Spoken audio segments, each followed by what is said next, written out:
Welcome to the concept YouTube channel. इस video में हम बात करने वाले हैं स्ट्रक्चर ऑफ एटम के बारे में।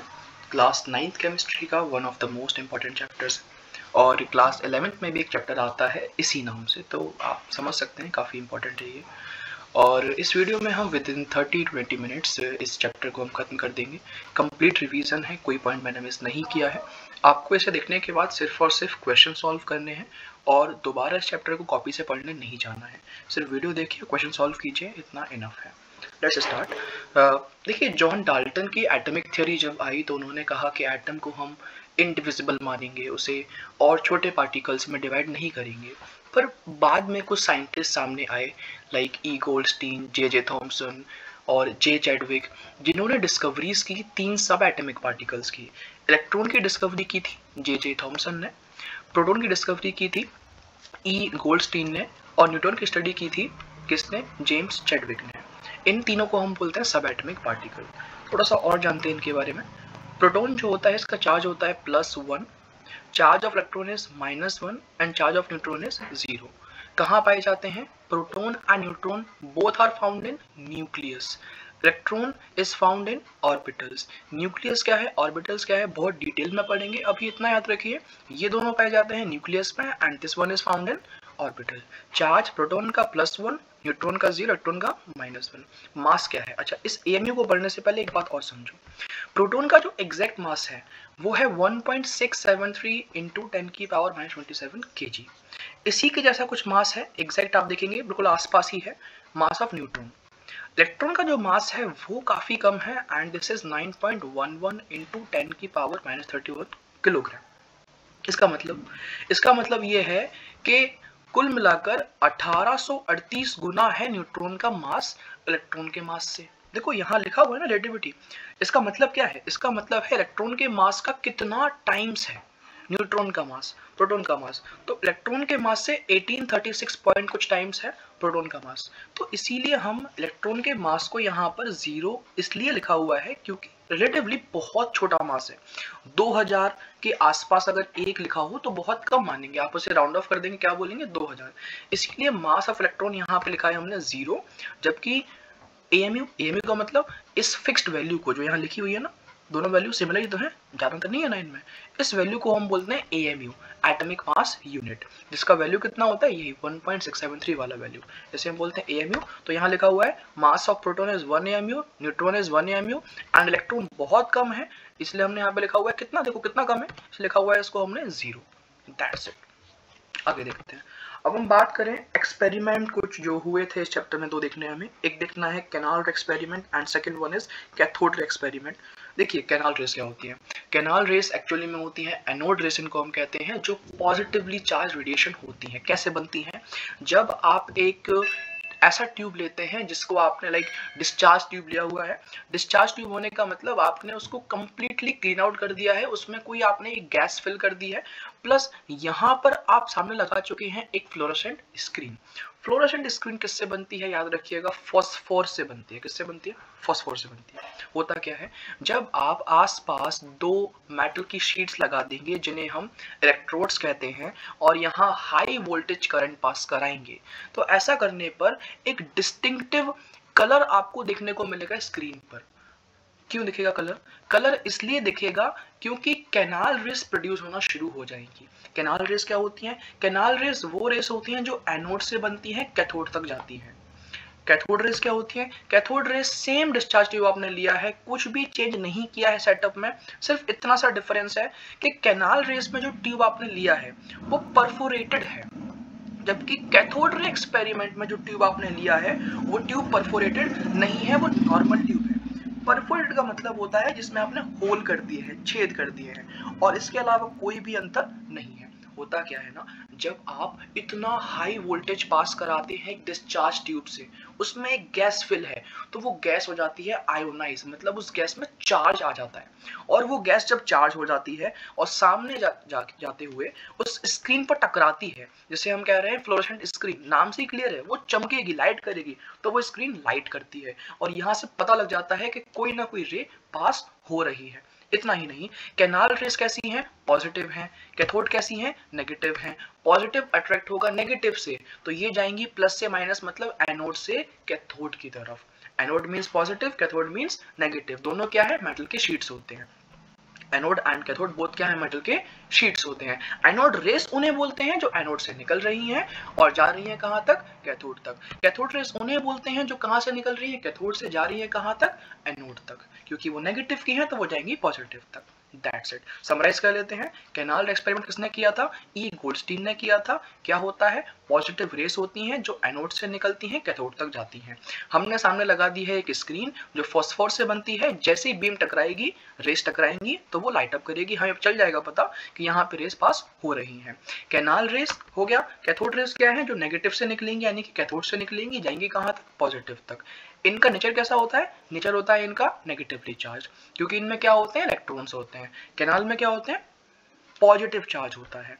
अब हम बात करें यहाँ पे इन दोनों में डिफरेंस के बारे में पूछ लिया जाता है। डिफरेंस क्या होता है?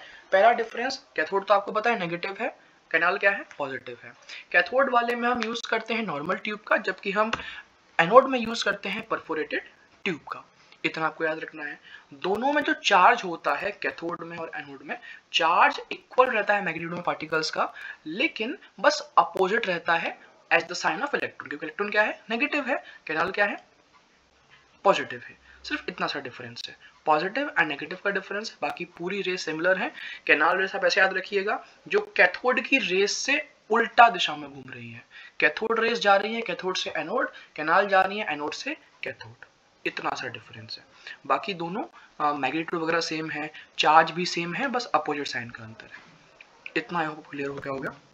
अगर नहीं है तो आप एक बार इसको दोबारा देख लीजिए, जो मैंने आपको शुरू करवाया था यहाँ पे, आप दोबारा देख लीजिए, आपको और क्लियर हो जाएगा। आगे चलते हैं। अब हम बात करते हैं थॉमसन्स मॉडल ऑफ एटम की। देखिए दिखता कैसा है ये है थॉमसन का मॉडल। ये जो आप देख रहे हैं क्या है इसमें, आप देख पा रहे होंगे एक स्फीयर है, उसमें प्लस का बहुत सारा चार्ज है और वहीं पर बीच बीच में कहीं ना कहीं माइनस का चार्ज भी आपको फंसा हुआ दिखाई दे रहा है। थॉमसन ने कहा कि एटम एक्चुअली में एक स्फीयर है जिसमें पॉजिटिव चार्ज हर जगह स्प्रेड आउट है और उसमें थोड़ा थोड़ा सा नेगेटिव चार्ज एम्बेडेड है, मतलब उसमें धंसा हुआ है कहीं ना कहीं बीच बीच में। ऐसा कहना था थॉमसन का। लेकिन थॉमसन के इस मॉडल की एक खासियत है कि इसे हम क्रिसमस पुडिंग मॉडल या फिर वाटरमेलन मॉडल भी कहते हैं, क्योंकि इसको आप अगर कंपेयर करेंगे, एक बार मान लीजिए पुडिंग है तो वही है ना, स्फीयर है, बीच में क्या चेरी लगी हुई है। वाटरमेलन है तो लाल लाल पूरा वाटरमेलन है और बीच में क्या है? यहाँ पे सीड्स लगे हुए हैं। आप कंपेयर कर सकते हैं। बाकी दो बातें इन्होंने अच्छी कही थी। एक इन्होंने कहा था कि नेगेटिव और पॉजिटिव चार्ज इक्वल होते हैं मैग्नीट्यूड में। कितना होता है चाहो तो लिख लो आप, 1.6 इंटू 10 की पावर -19 कूलम। ये वैल्यू होती है चार्ज ऑफ 1 इलेक्ट्रॉन की और यही वैल्यू होती है चार्ज ऑफ 1 प्रोटॉन की। अंतर क्या है? Charge of electron will be negative and that of proton will be positive. Value दोनों में सेम रहने वाली है। इसीलिए अगर नेगेटिव और पॉजिटिव चार्ज दोनों में इक्वल है तो नेट जो एटम होगा वो कैसा हो जाएगा? न्यूट्रल, क्योंकि उसमें कोई चार्ज बचेगा ही नहीं। चलिए आगे देखते हैं इनके मॉडल के लिमिटेशंस क्या थे। पहला लिमिटेशन, जब आगे हम पढ़ेंगे रदरफोर्ड का मॉडल, वहां पे समझ में आएगा कि जो पूरा का पूरा सेंटर है वहीं पे मास इकट्ठा हो चुका है। वहां पे वो प्रूफ कर देंगे कि जो पॉजिटिव चार्ज है वो फैला हुआ नहीं है, सेंटर में ही मौजूद है। तो इन्होंने इस बात को एक्सप्लेन नहीं कर पाया। और स्टेबिलिटी ऑफ एटम्स तो आगे जाके रदरफोर्ड भी एक्सप्लेन नहीं कर पाए थे, तो ये तो कहां से ही कर पाएंगे। तो पहली बात, he failed to explain the stability of atom, और दूसरी बात, he failed to explain the results of alpha particle. ये आगे जाके इसकी एक ड्रॉबैक बनने वाली है, पर आप यहाँ पे एक बात लिख सकते हैं, आप लिख दीजिएगा, he did not talk about the presence of atoms, the presence of protons in the nucleus of the atom, और ना ही पूरा मास सेंटर में ये इन्होंने बात कही थी। तो ये 3-4 इसके ड्रॉबैक बन सकते हैं। अब हम बात करते हैं रदरफोर्ड के एक्सपेरिमेंट की। ये देखिए यहाँ, ये एक्चुअली रदरफोर्ड ने क्या किया, इनका फुल नेम था अर्नेस्ट रदरफोर्ड। इन्होंने क्या किया, इन्होंने एक लेड का बॉक्स लिया, ठीक है। उस लेड के बॉक्स में रख दिए इन्होंने अल्फा पार्टिकल्स। अल्फा पार्टिकल क्या होते हैं? अल्फा पार्टिकल आप याद रखिएगा एक्चुअली में ना एक तरह की रेस होती है। अब आप यहाँ मैं लिखा तो नहीं है इसको, पर आप चाहें तो अपने नोट्स में इसको ऐड कर सकते हैं, थोड़ा सा पॉइंट बना के इसको ऐड कर सकते हैं। अल्फा रेस होती क्या है? जैसे मान लीजिए मेरे पास क्या है, कोई भी दो प्रोटॉन है, ठीक है, मेरे पास क्या सपोज कीजिए दो प्रोटॉन है। अब अगर दो प्रोटॉन है और दो न्यूट्रॉन है, उनको मिला के कुछ बनाया जाए, क्या बोल रहा हूं मैं, दो प्रोटॉन और दो न्यूट्रॉन, उनको मिला के कुछ बनाया जाए, तो जो पार्टिकल बनेगा उसे हम बोल देंगे अल्फा पार्टिकल। इतना आपको बस इसको अभी के लिए याद कर लेना है, ठीक है। अल्फा पार्टिकल क्या होता है, जब आप दो प्रोटॉन लेंगे, दो न्यूट्रॉन लेंगे, उन्हें मिला के कुछ बना देंगे, उसी को हम बोल देंगे अल्फा पार्टिकल, दैट्स, ठीक है। अब इसकी खासियत क्या है, अल्फा पार्टिकल भारी होता है और क्योंकि इसके अंदर प्रोटॉन आ रहे हैं तो पॉजिटिव होता है, ठीक है। अब पॉजिटिव से अट्रैक्ट नहीं होगा, रेपल करेगा। सामने लगा दिया इन्हें गोल्ड फॉइल, गोल्ड फॉइल में यानी कि एटम्स भी होंगे, तो जैसे ही अल्फा पार्टिकल सीधा जाएगा, मान लो वो टकराया एटम के न्यूक्लियस से, तो क्या होगा, वापस सीधा वापस आ जाएगा, उल्टा हो जाएगा। या फिर थोड़ा सा आसपास टकराया मान लो न्यूक्लियस के, तो भी टेढ़ा मेढ़ा हो जाएगा। लेकिन अगर न्यूक्लियस की जगह बाकी कहीं और गया तो, क्योंकि एक एटम में न्यूक्लियस तो बीचों बीच होता है, बाकी तो बहुत सारी खाली जगह होती है। अगर न्यूक्लियस के अलावा कहीं चला गया तो वो सीधा सीधा चला जाएगा, वो डिविएट नहीं होगा। ज्यादातर यहाँ पे क्या हो रहा है, थोड़ा बहुत डिविएशन है या फिर स्ट्रेट जा रहे हैं। एक हाथी रे है जो उल्टा वापस आ रही है क्योंकि टकरा रही है किससे, न्यूक्लियस से। इससे क्या समझ में आया हमें, इससे हमें समझ में आया कि ज्यादातर स्पेस जो है एटम में क्या है, एम्प्टी है, क्योंकि ज्यादातर रेस डिफ्लेक्ट ही नहीं हो रही थी, सीधी सीधी जा रही थी। तो एम्प्टी होने का मतलब वहां पे इलेक्ट्रॉन है और ऑर्बिट है, न्यूक्लियस तो बहुत छोटा सा पार्ट है। दूसरी बात हमें समझ में आया कि अल्फा पार्टिकल जब डिफ्लेक्ट हो रहे हैं तो इसीलिए हो रहे हैं क्योंकि वो खुद पॉजिटिव है और वो किसी पॉजिटिव चार्ज को ही स्ट्राइक कर रहे हैं, अदरवाइज क्यों ही डिविएट होंगे। अगर नेगेटिव होगा तो अट्रैक्ट हो जाएंगे, पॉजिटिव है इसीलिए वो डिविएट हो रहे हैं, ठीक है, डिफ्लेक्ट हो रहे हैं। समझ में आ गया हमें कि पॉजिटिव चार्ज जो है बहुत छोटी सी जगह पर है, क्योंकि एक छोटी सी जगह से भी वहां पे डिफ्लेक्शन हो रहा है, जाते तो स्ट्रेट जा रहे हैं, तो डिफ्लेक्शन जहां पे हो रहा है वहां पे है पॉजिटिव चार्ज, और क्योंकि वो बहुत कम जगह है इसीलिए पॉजिटिव चार्ज बहुत कम जगह में मौजूद है। पॉजिटिव चार्ज जो होता है यूनिफॉर्म डिस्ट्रीब्यूट नहीं है, जैसा थॉमसन ने कहा था वैसा बिल्कुल भी नहीं है, वो एक छोटी सी जगह पर कॉन्सेंट्रेट रह गया है वहां पे एटम के अंदर, ठीक है, बीचों बीच। बहुत few alpha particles 1 out of 12,000 जो है वो 180 डिग्री रिफ्लेक्शन पे वापस आते हैं, एक हाथ ही होता है ऐसा। तो इससे हमें फिर एक बार कंफर्म हो जाता है कि वॉल्यूम जो पॉजिटिवली चार्ज पार्टिकल्स यानी कि प्रोटॉन ने ले रखा है वो बहुत कम है टोटल वॉल्यूम का। इतना हमें याद रखना है कि जो एटम होता है, इस तरह से देख लीजिए, यहाँ पर जो ये एटम के बारे में बात कर रहे हैं, प्रोटॉन और न्यूट्रॉन बीचों बीच मौजूद हैं और पूरा का पूरा जो मास है वो सेंटर में लोकेटेड है, वो जगह बहुत कम है, आसपास बहुत सारी खाली जगह है लेकिन उसमें कोई ज्यादा मास है नहीं है, बहुत कम मास है, ठीक है, इतना आपको याद रखना है। अब रदरफोर्ड ने क्या कहा, रदरफोर्ड ने कहा कि जो पॉजिटिव चार्ज है और ज्यादातर मास है वो सेंटर में लोकेटेड है, हमें पता है ऑलरेडी ये बात। इस रीजन को उन्होंने क्या कहा, न्यूक्लियस कहा, क्योंकि इसमें क्या क्या आ रहा है, प्रोटॉन एंड न्यूट्रॉन आ रहे हैं। फिर इन्होंने क्या कहा, फिर उन्होंने कहा कि जो नेगेटिवली चार्ज्ड यानी कि इलेक्ट्रॉन्स जो हैं, इलेक्ट्रॉन्स न्यूक्लियस के आसपास रिवॉल्व कर रहे हैं। और इतना ही नहीं, उन्होंने ये भी कहा कि जो न्यूक्लियस को सराउंड कर रहे हैं ना, ये बहुत हाई स्पीड सर्कुलर पाथ में मूव कर रहे हैं। इन्होंने इस सर्कुलर पाथ को ऑर्बिट्स कहा, लेकिन एक प्रॉब्लम है, इन्होंने ये प्रूव नहीं कर पाया कि ये स्टेबल कैसे है, क्योंकि जब भी आप इमेजिन कीजिए कोई बॉडी है वो रिवॉल्व कर रही है किसी बॉडी के अराउंड, ठीक है, रिवॉल्व करते करते करते एक टाइम पर उसकी एनर्जी खत्म हो जाएगी, तो वो धीरे धीरे, अभी मान लो सपोज करो मुझे रिवॉल्व करना है इस सेंटर के अराउंड, अभी मैं दूर से रिवॉल्व कर रहा हूँ, ठीक है, थोड़ा पास से रिवॉल्व करूंगा, जब मेरी एनर्जी खत्म हो जाएगी थोड़ा और पास से, एक टाइम पे आके मैं थक जाऊंगा तो बिल्कुल सेंटर में आके मिल जाऊंगा। मेरे हाथ में कोई बॉल है, मैं बहुत तेजी से उसे घुमा रहा हूँ, धीरे धीरे स्पीड कम हो रही है तो वो हल्की होती जा रही है, वो मेरे हाथ के पास आती जा रही है, एक टाइम पे आके एनर्जी खत्म, स्पीड खत्म, तो बिल्कुल हाथ से टकरा जाएगी आके, ऐसा होगा ना, पर ऐसा नहीं होता। अगर ऐसा होता तो फिर तो भाई कोई एटम एग्जिस्ट ही नहीं करता, फिर तो एटम स्टेबल ही नहीं होता। इन्होंने इस बात को प्रूफ नहीं कर पाया कि एटम स्टेबल कैसे है, जो कि आगे बोहर ने किया था, तो ये इनके मॉडल का एक लिमिटेशन भी बन जाता है।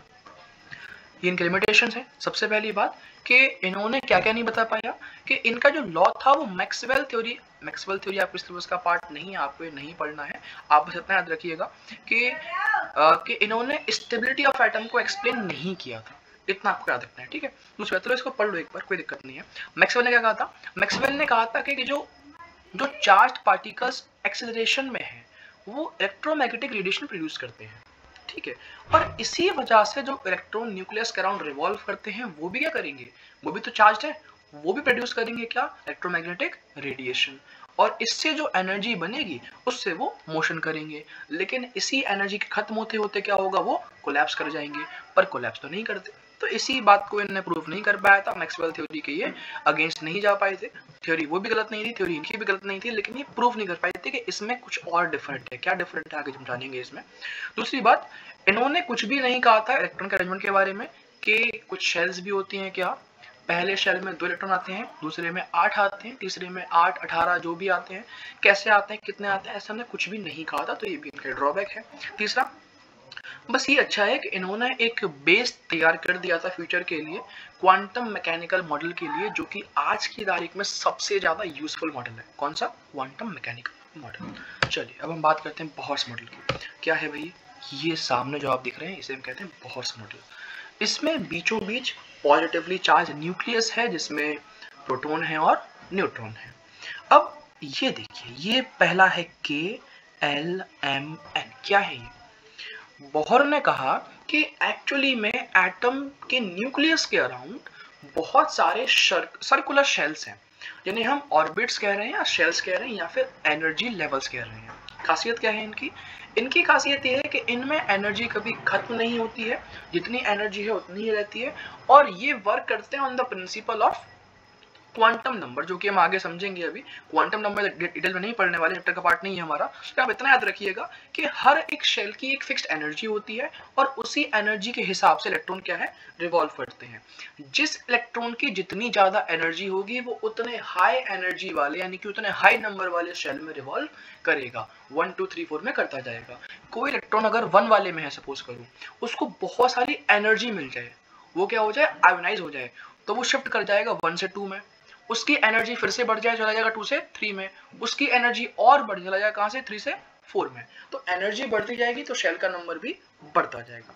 क्योंकि सोच के देखिए ना वही एग्जांपल रस्सी वाला, कि जब आप बॉल को रस्सी से बांधे हुए हैं, घुमा रहे हैं, एनर्जी ज्यादा है तो बहुत दूर तक घुमा पाएंगे, एनर्जी कम होगी तो हाथ के आसपास ही घूमेगी, एनर्जी खत्म तो हाथ में आके मिल जाएगी। तो जितनी ज्यादा एनर्जी होगा उतनी ही दूर वाली शेल में इलेक्ट्रॉन रिवॉल्व करेगा। इलेक्ट्रॉन शिफ्ट भी कर सकते हैं, जब आप इलेक्ट्रॉन को एनर्जी देते हैं ना, इससे बोलते हैं आयोनाइजेशन। तो इलेक्ट्रॉन क्या करता है, 1 से सेकंड में, सेकंड से थर्ड वाले शेल में रिवॉल्व करना शुरू कर देता है, मूव कर जाता है। आइए थोड़ा देखते हैं इसमें क्या है। रदरफोर्ड के बाद हम देखते हैं बोहर का मॉडल। नील्स बोहर इनका पूरा नाम है। इन्होंने क्या कहा, इलेक्ट्रॉन रिवॉल्व करते हैं न्यूक्लियस के अराउंड स्टेबल ऑर्बिट्स में, हमें पता है।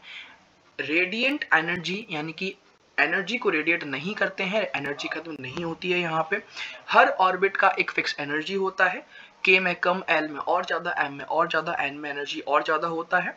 एनर्जी लेवल इनको हम कहते हैं, ठीक है। जब K वाले में होता है तो K वाले को हम बोलते हैं ग्राउंड स्टेट, क्योंकि उसकी एनर्जी सबसे ज्यादा लो होती है। जितना हाई जाएंगे उतनी एनर्जी बढ़ती जाएगी, उसे बोलेंगे हाई एनर्जी स्टेट।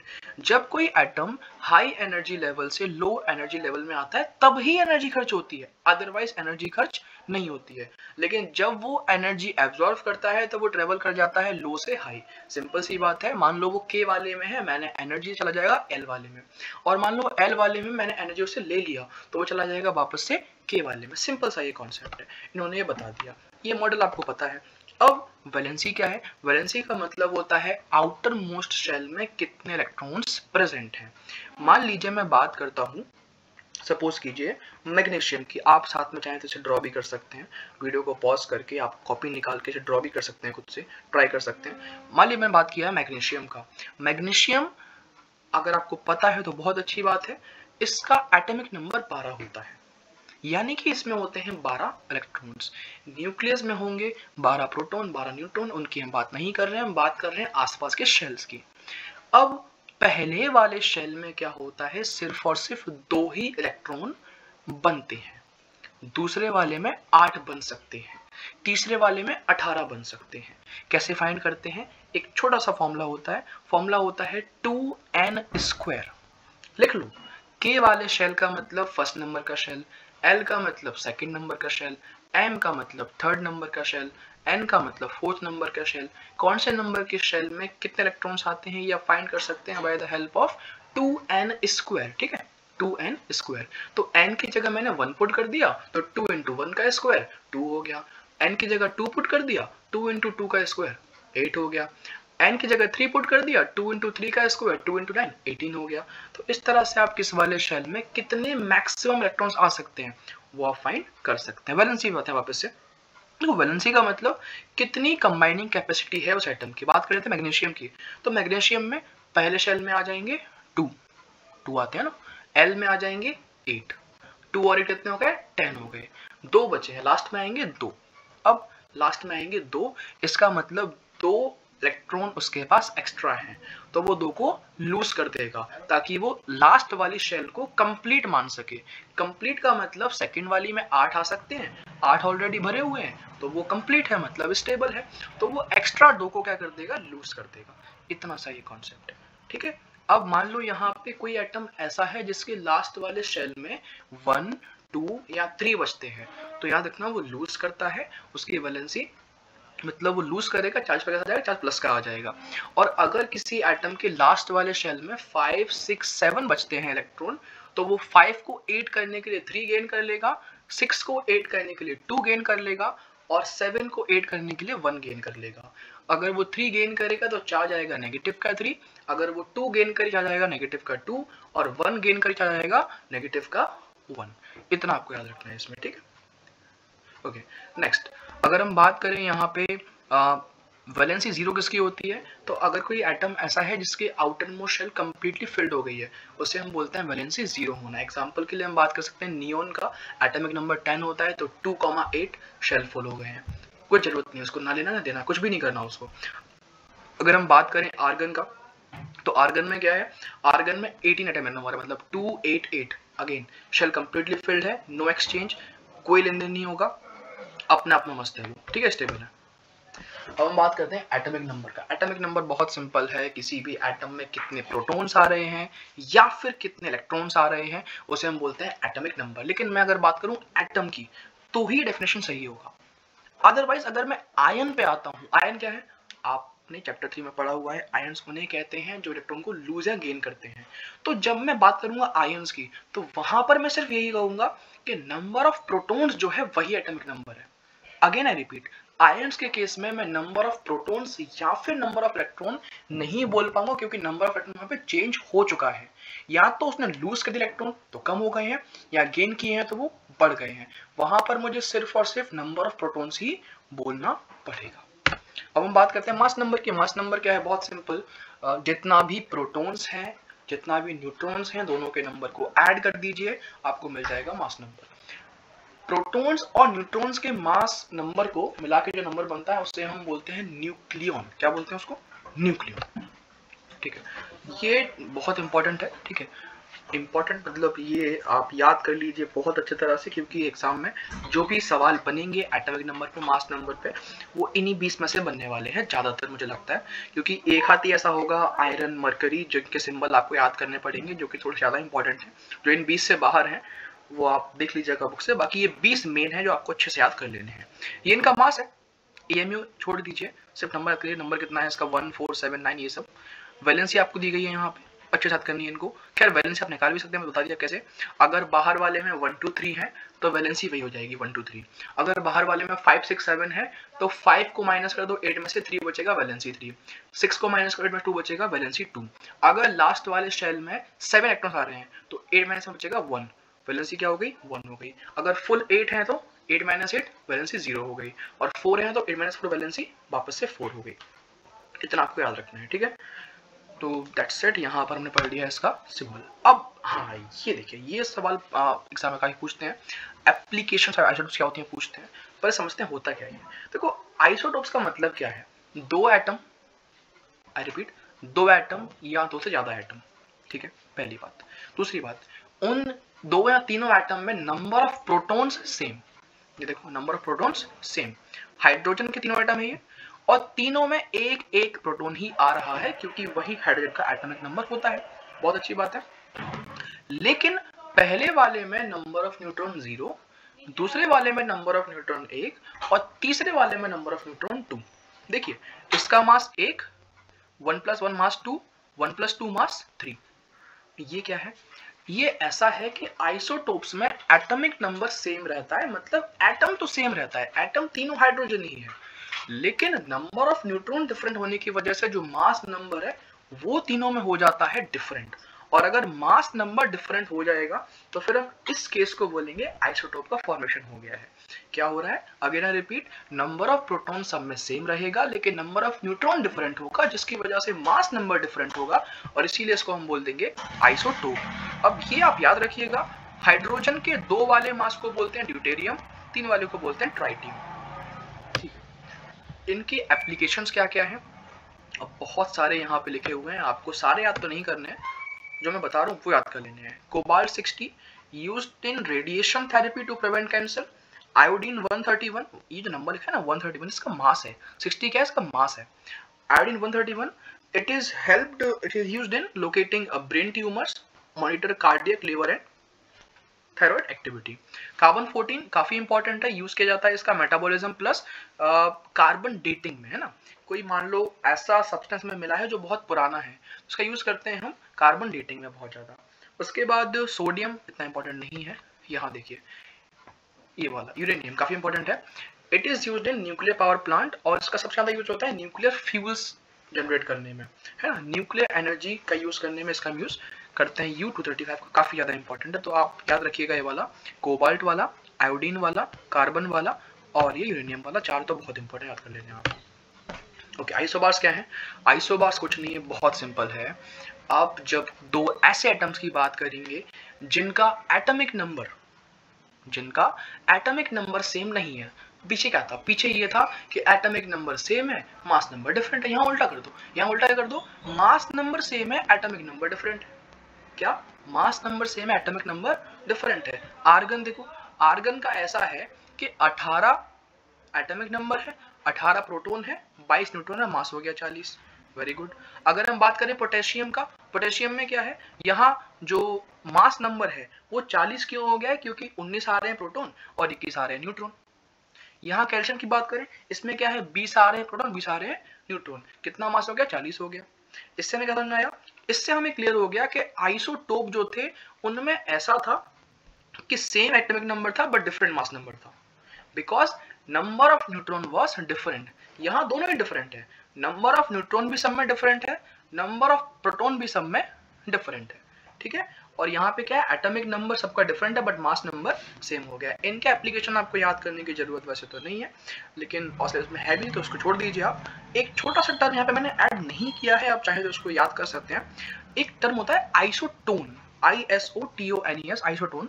इसमें बस ये होता है कि अगर 2 ऐसे एटम हैं जिनका नंबर ऑफ न्यूट्रॉन सेम है, जिनका नंबर ऑफ न्यूट्रॉन्स सेम है, जैसे क्लोरीन है और पोटेशियम है, क्लोरीन 37 जिसका मास है और पोटेशियम 39 जिसका मास है, इन दोनों में होते हैं exact same number of 20-20 neutron. ठीक है, तो आप चाहें तो उसको याद रख सकते हैं, जिनका नंबर ऑफ न्यूट्रॉन सेम है उसे बोलते हैं आइसोटोन। बाकी इतना ही चैप्टर में था, सो खत्म, bye bye, tata, good bye.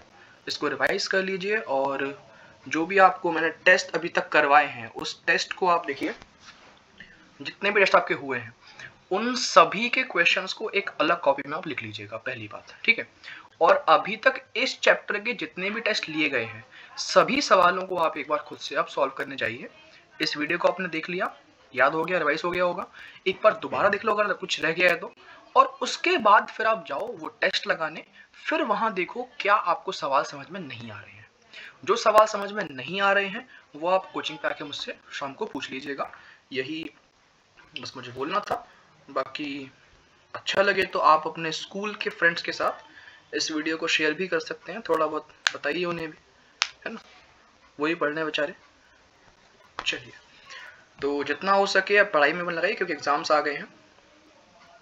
बाकी दैट्स इट, वीडियो को एंड करते हैं यहाँ, मिलते हैं आपसे नेक्स्ट वीडियो के साथ। नेक्स्ट वीडियो का रिकमेंडेशन आप कमेंट बॉक्स में ड्रॉप कर दीजिएगा, क्या पढ़ना है अब आपको।